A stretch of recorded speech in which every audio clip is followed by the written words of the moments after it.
காங்கிரஸ்க்கும் தாவேகாவுக்கும் ஏதாவது வந்து பிரச்சனையா இல்ல வந்து ஏன் சந்திக்காம கிளம்பிட்டாரு அப்படிங்கிற நிறைய பேச்சுக்கள் இப்ப அடிபட்டு இருக்கு.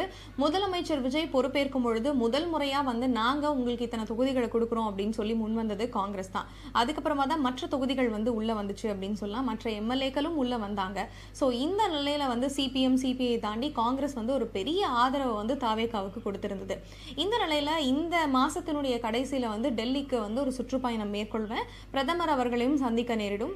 சோனியா காந்தி ராகுல் காந்தி அவர்களையும் நேர்ல போய் சந்திக்க போறேன்னு சொல்லி விஜய் அவர்கள் வந்து அதிகாரப்பூர்வமா அறிவிப்பா வெளியிட்டிருந்தாங்க. இப்போ டெல்லி போயிருக்க விஜய் அங்க போயிட்டு பிரதமர் மோடியை வெறும் 10 நிமிஷம் மட்டும் சந்திச்சுட்டு வெளியே வந்திருக்காரு. இதுவே ஒரு சர்ச்சை பொருளா வந்து உருவாச்சு அப்படின்னு சொல்லலாம்.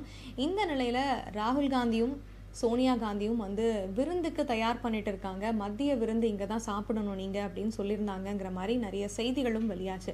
இவங்களை மீட் பண்ணாமே விஜய் வந்து சென்னைக்கு திரும்புறாரு அப்படிங்கிறது இப்போ ஒரு பெரிய பேசு பொருளாகி இருக்கு. ஸோ முதலமைச்சர் விஜயை வரவேற்று டெல்லியில நிறைய பேனர்களும் அங்கங்க வைக்கப்பட்டிருந்ததா வந்து சொல்லப்பட்டிருக்கு. இந்த நிலையில எதன் காரணமாக வந்து சென்னைக்கு வந்தாரு அப்படிங்கிற காரணங்கள் தெரிய வரலன்னு சொல்லப்பட்டிருக்கு.